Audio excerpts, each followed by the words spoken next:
बेटा एक्सरसाइज 4.2 का question number 2 है। इसमें सबसे पहले आपने रीअरेंज करना है वैल्यूज़ को, ठीक है। रीअरेंज करने के लिए आपने इसमें से दो पेयर्स ढूंढने हैं जिनको हम मल्टीप्लाई करवाएं तो इसमें से कोई चीज़ कॉमन आ जाए, ठीक है। तो यहाँ पे हमारे पास जो पेयर्स हैं वो x+1 और x+4 का बन रहा है और x+2 और x+3 का बन रहा है, ठीक है। यही मैंने यहाँ पे अरेंज करके लिखे हैं। पहले x+1 x+4 और x+2 और x+3 और +1 एज इट इज़ आ गया। फिर इन दोनों पेयर्स को हमने मल्टीप्लाई करवा लेना है। बेटा x+1 और x+4 मल्टीप्लाई होंगे। पहले x से मल्टीप्लाई होगा x² आ गया, फिर x 4 से मल्टीप्लाई होकर 4x आ गया, फिर 1 x से मल्टीप्लाई होकर x आ गया और 1 4 से मल्टीप्लाई होकर 4 आ गया। इसी तरह से x+2 और x+3 को आपने मल्टीप्लाई करवा लेना है, तो ये सारी वैल्यूज़ आ जाएंगी और +1 जो है वो एज इट इज़ इसके साथ ऐड हो जाएगा, ठीक है।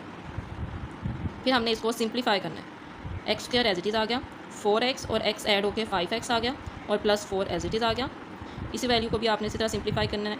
यहाँ पे 3x और 2x आपस में ऐड होकर 5x आ जाएंगे, बाकी वैल्यू एज इट इज़ लिख देंगे। अब इन दोनों पेयर में से जो चीज़ कॉमन आ रही है उसको हमने लेट करना है। तो x² और +5x ये दोनों पेयर में से कॉमन आ रहा है, तो इसको हमने y के इक्वल लेट कर लिया। अब क्वेश्चन में जहाँ पे भी x² +5x है वहाँ पे हमने y पुट कर देना है। तो यहाँ पे y+4 बन जाएगा और y+6 आ गया, +1 जो क्वेश्चन में हमारे पास चलता आ रहा है, ठीक है। अब इन दोनों पेयर्स को मल्टीप्लाई करवा लेना है जैसे हमने ऊपर करवाया।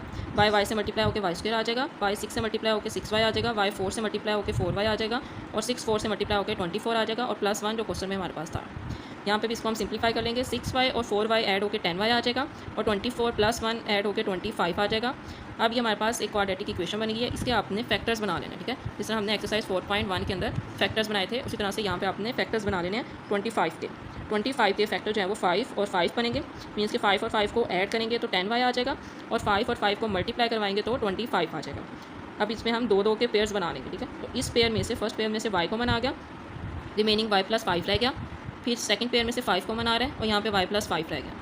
अब यहाँ पे कॉमन y+5 आ गया और बाकी जो रिमेनिंग वैल्यू बची है y+5 उसको हमने एक पेयर में लिख दिया। अब दोनों ही हमारे पास वैल्यूज सेम है, ठीक है। बेटा दोनों वैल्यूज़ हमारे पास सेम है, y+5 और y+5। जिस तरह से भी आप इसको दे सकते हो कि दोनों की बेस सेम है तो पावर्स ऐड हो जाएंगे तो y+5 का स्क्वायर आ गया। अब स्टार्टिंग में जो हमने ये लेट किया था x² +5x equals to y है, तो लास्ट में हम y की वैल्यू पुट कर देंगे यहाँ पे, ठीक है। तो y की वैल्यू हमने यहाँ पे आंसर में हमारे पुट की x² +5x +5 इक्वल्स टू +5 का होल स्क्वायर, ठीक है। तो ये इसका फाइनल आंसर आ जाएगा।